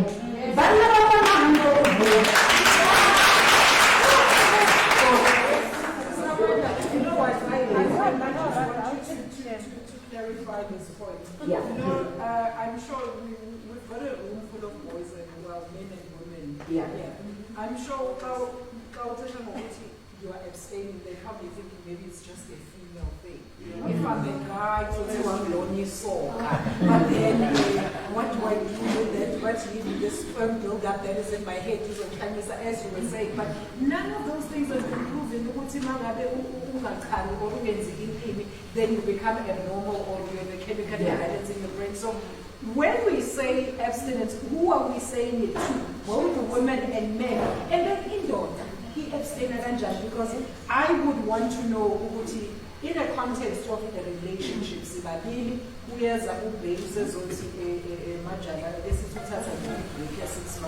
doesn't tell me a reason.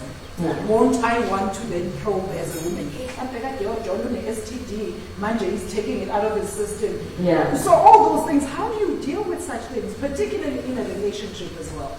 It's not even in a relationship. I think Obabu said this. These are conversations that need to happen massively. Yeah. They don't need to happen massively. No, yes. I always say, ask. Oh, what's your take about cheating? What's your take about this? I will ask you the most uncomfortable questions because I want to see your character. But the minute you start being uncomfortable and defensive, then I understand what kind of a person I'm dealing with. But the challenge with women is that once someone is uncomfortable, say there are some who do shoes with him.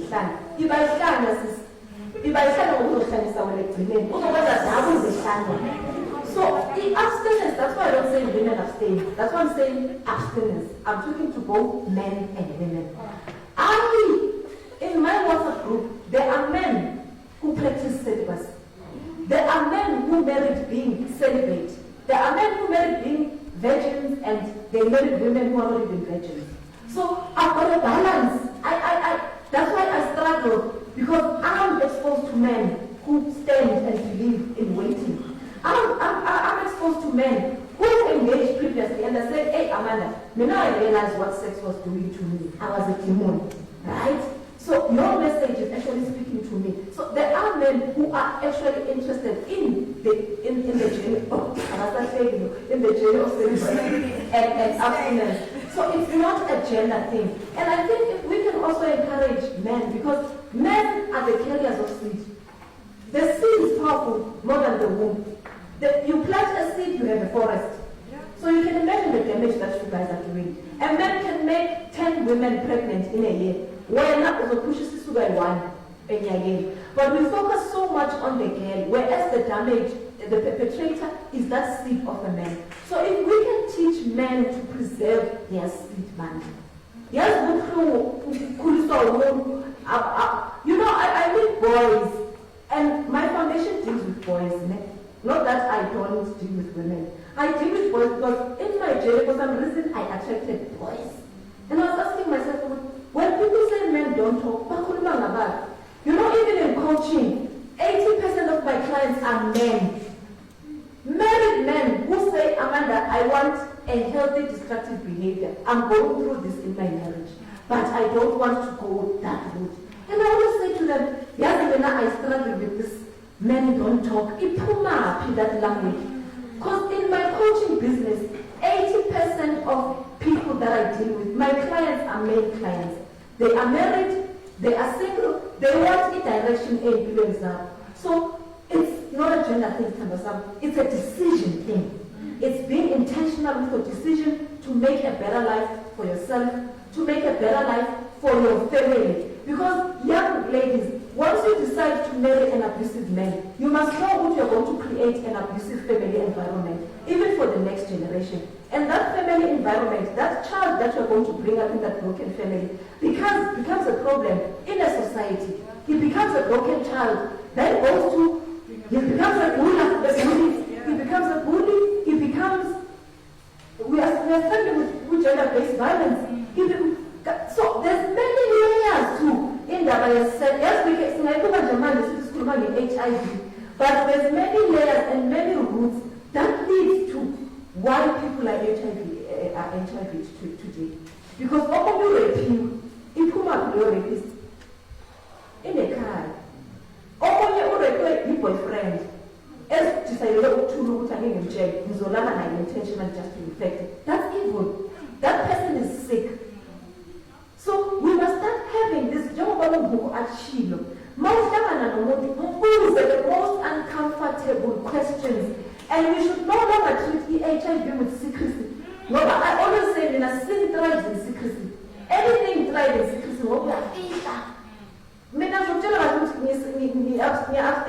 If you feel I'm crazy, that's your own push. So if you are not, while having sex, you are still thinking about there's something wrong with you.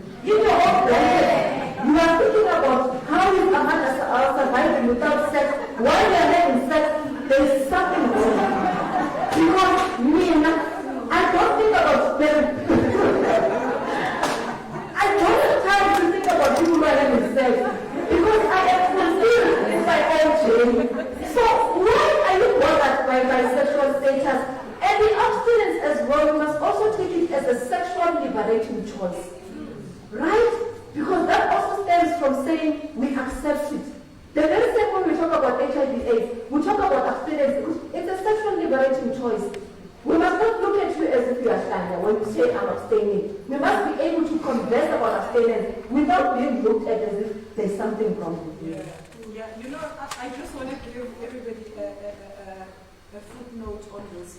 Mrs. Amanda just said, you know, the way people are infected, you need to ask yourself how.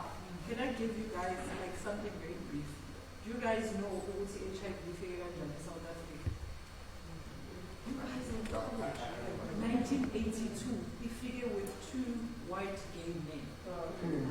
How is it that then South Africa is now like the biggest area of HIV, which is prevalent amongst women, amongst men? I'm from KZN, half of the women in KZN, either they're HIV positive or by AIDS. So you ask yourself, so that is why I wanted to actually emphasize on that point, how?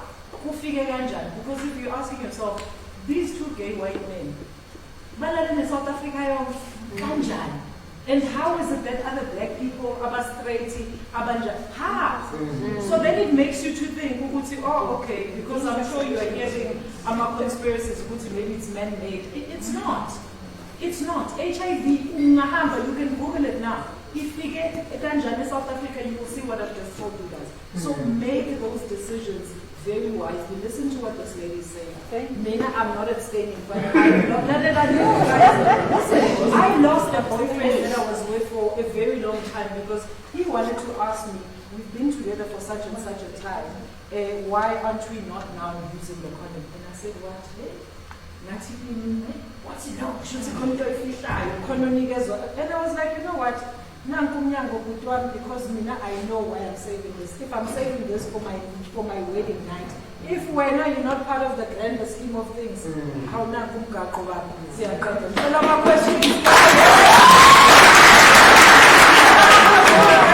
guys, we are wrapping up very quickly. We've got questions there. If you can have the mic there. And for the also, let me just see a show of hands. This is Kumeza again.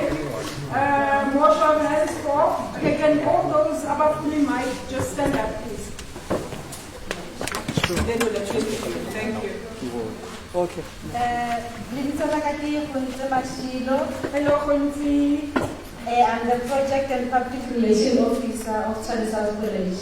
I want to be honest, I was not happy coming to this program simply because it was about HIV/AIDS.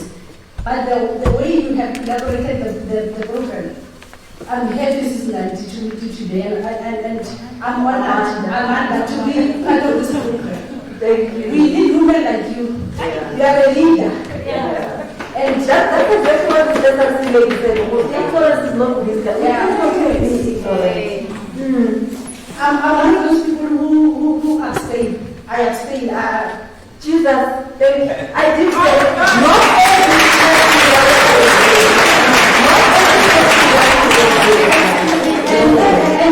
and I'm glad you raised the fact that people think there's a problem with it. They always say the same thing about me. Yeah. They think I'm just one. Thank you. I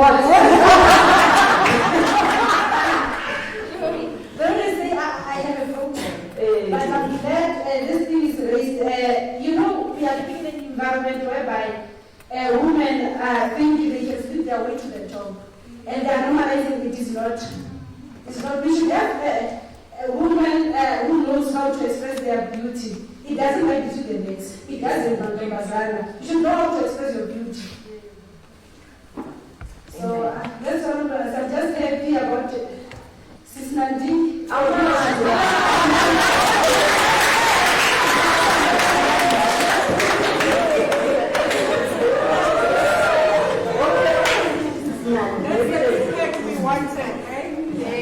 Next one. Good morning, everyone, once again.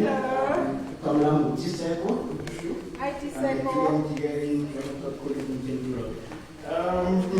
Hi, I have a lot of questions to actually come to Sister Amanda. Yeah. But the question which I'm going to ask is for Tamara. I don't know where is the office located, but I need one on one. Okay. But I will only give you 2 questions that I will have. Since then you are like if I heard you not clear. Yes, I am. The problem is we have around our yeah. Ladies, don't get me wrong, please. The problem is I think we are being manipulated or the right way to we are being hypnotized by the power of social media, Instagram, Twitter, Facebook, when it comes to women. Me, I'm speaking from experience, to monitor the home. Yeah. I've been to a lot of places and one man level, the mentality classes. So what I've noticed on Twitter, most women they feel under pressure because of what they see next door or close to them. I only tell my guys, women are very beautiful in their own image. You don't need to copy what somebody else, like Beyonce, everyone crazy about Beyonce, Kylie, or whatever powerful things like Kardashian, we all know who actually. So I've realized very, especially black women, they don't appreciate their own image. Secondly, the TV program in the TV channel 124, EA Month, whereby they show these funny things, whereby they do enlargement and all these things. Sometimes I go to women and yet they kind of go to oh, I'm a better one, man, I feel like I want to pop out. It's because you want to, like I like what you point out, like when the lady was trying to fit their mind, most of the guys were like, wow. Like, it's not like, I think men, most of us, it psychologically thinking, it's not like we are being perfect. That's how we look back. And secondly, my question is the behavior which you just mentioned toward the end of the conversation. I feel like we imagine specifically focus on the Western culture. Sometimes it can happen in a custom, like, I don't know if most of you guys will be in a custom like tradition. Sometimes you need to balance. If the Western culture doesn't work out, sometimes you have to consider the traditions. I thank you.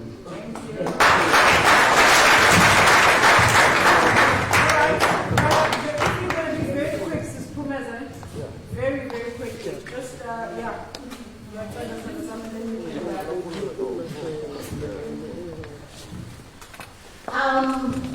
Thank you so much for coming. You know, as you were talking, I was busy looking at my constituency and then we need a program, like a full program with you. Specifically, just to deal with this whole issue of abstinence in totality. Yeah. And what I believe and what you just said is so prevalent because we have a society that is broken, not because of anything, but it really does lie between the legs. And we have normalized the fact that women are the only ones who need to look after themselves. Men are allowed to run the rampage and do whatever else they want. Yet, if we raise our boys, I have an 8-year-old boy, and I remember hugging and teaching him how to laugh and how to be affectionate. And I was told this by the father to say, I am painting a sissy boy.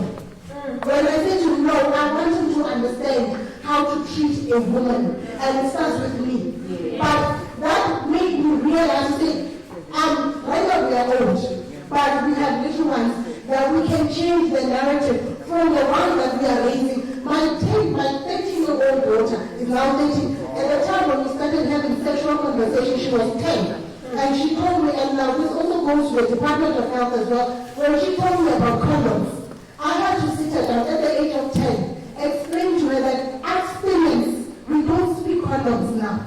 We speak abstinence. I cannot give my child at school being taught about condoms and she's 10, yet not understanding that the beauty of keeping your legs closed. Because that's where you start. Because when you teach such things, then you get to realize that the programs become more powerful, but we have less of them because what people have a different type of perspective or a normal behavior that is so-called abnormal nowadays to abstain and close your legs and they should love themselves and yes to guys as well.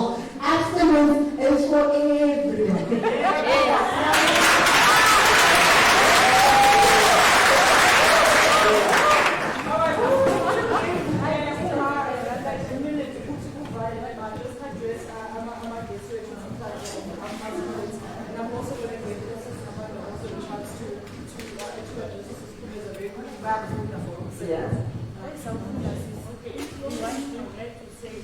Yes.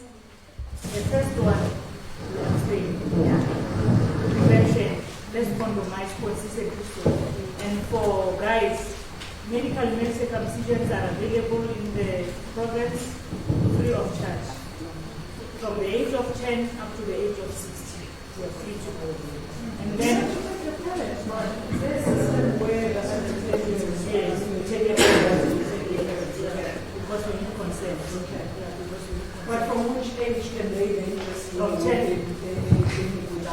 from 10 to 14 to be a parent. Okay. So 14 upwards. So the other thing is say, if we are on treatment, let's adhere and let's follow up so that we are being monitored whether we are being virally suppressed or not.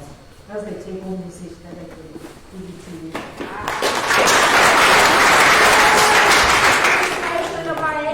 Guys from the health department in Lana, another round of applause for her. Of course, my superstar. Yes, superstar. Your closing words, and of course, if you are willing to engage, those are the I've been waiting to you. I think there's this one only. Otherwise, won't come to you, so I'm home calling. Okay. Just to answer that one question, women, like, women, it's like they are being pleasured, they don't really love themselves. Yes. I just want to address that, if you don't have a template of love, you're not going to know how to love yourself, firstly. But we are in the right direction. And if a woman decides to put a wig, it's got nothing to do with not herself accepting who she is, blah, blah, blah. It's a choice. It's beauty enhancement. But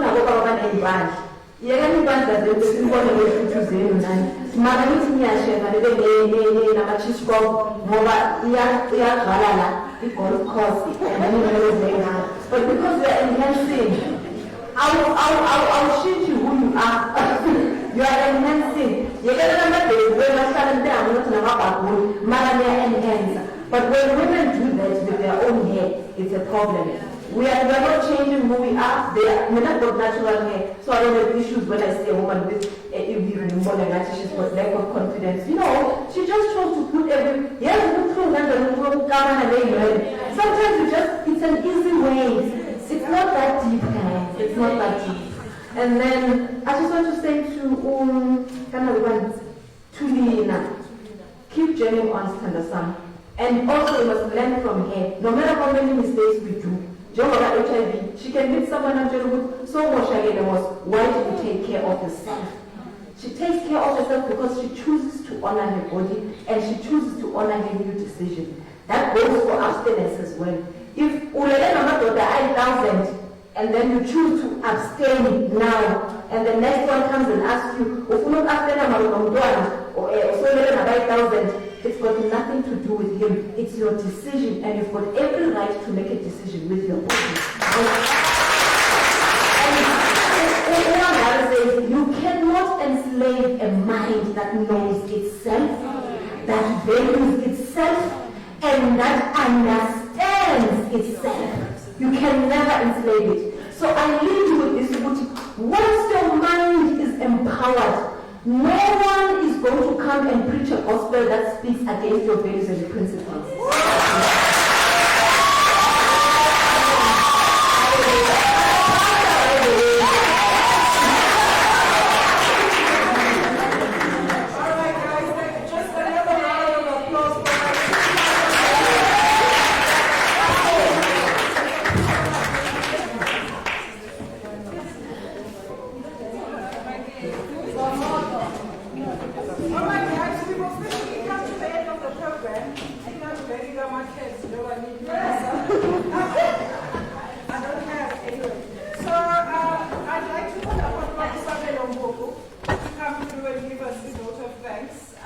Just to wrap up, and then guys, give me a hand after a vote of thanks. I've got some good news for you, okay? Jenny I've got some good news for you today, so I'll sit right there. Hey, I guess it's a Jenny vote of thanks for me. All right, thank you so much, Ms. Alicia. Thank you so much for managing us. We feel that we were well managed. All right, thank you so much. And the panelists, Mama, thank you so much for honoring this hot chair. I know that sometimes when you expose certain things that you do, then others will pick up weaknesses. So that is why we are so very shy to actually talk about what we do. So we'd rather keep it, in a closed room. Mama, thank you so much. And the department, and for coming through and supporting this kind of initiative. It helps us because we cannot reach every corner, but because you are here, we are able to talk about things that we are not assigned or accredited to talk about. Because of you, then we can talk freely. All right, Siswan, thank you so much for coming through. I know it's not easy to open up. It's not easy to face all of these eyes that say,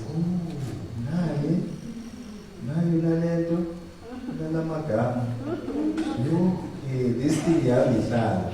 So it's clear that I think one of the things that she mentioned is that you can't look at a person's face and conclude that they are positive. And at the end of it all, it's all in the testing and knowing your status and be able to live positively. Sis Amanda, that's when Sis Nandi, yeah, Sis Amanda is talking about bravery. Stay without the salt, and live positively. So I like the messaging and the passion that she is presenting that context. And I'm sure 99% of young people now feel like they're not going to do it anymore. At least there's that 1% that is still neutral. But I'm sure like after today, no more sex. Yes. You see, I like the yes. So the health system would at least be safe with it. Yes. And then yes. Nim attend the Uputi as and when you need consultation. Now he's well equipped to advise you where to go when you want to talk about testing for HIV and AIDS and refer you for counseling. And he will facilitate the processes so that there is more help that is required. I'm not sure if there is somebody that I'm leaving behind, because I need to make sure that I thank everybody. If I don't, then I'll be in error. Or the health department, yes. Thank you so much. And then he spoke earlier, and he was a bit shy, but then he did mention the issue of condoms, that they are important. But obviously you won't need condoms. You just keep them in your bag in case there's an intruder. Then you can show them the condom. All right. Friends, thank you so much for coming through, and thank you so much for supporting this initiative.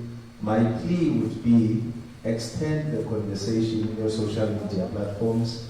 Make this a casual conversation. Talking about HIV and AIDS does not confirm you as HIV positive, but you are extending the conversation and ensuring that you impact or you change a life. That's all that we can do. So if you then take a stand and push it in your social media platforms, you would have helped us a great deal. Last thing that I can leave you with, Sis Alicia and your audience, is that wherever you are, keep the curb. I think Mrs. Amanda touched on that a lot. The curb represents your character, your attitude, and your behavior. And I believe if we keep those intact, we are going to sustain our lives and live positively, because we will learn to respect ourselves and respect those that are around us. May God richly bless you. Thank you so much to Umaselo. Can we please have another round of applause for everyone?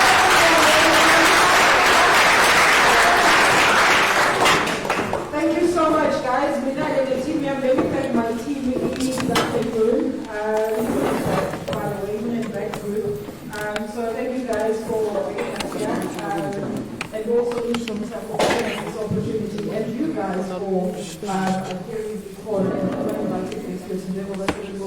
This is just my special thank you guys. I do have a little bit of a surprise for you. Please go to the back. There are food packs and also info products that we brought you guys. Just observe all COVID-19 protocol. Okay, so you keep that distance in 100 meters. So guys, and hopefully soon we're going to come back and we're going to hear stories from you guys to see how has our presence here today actually changed some of your lives. Have yourself a nice day. Thank you so much, guys.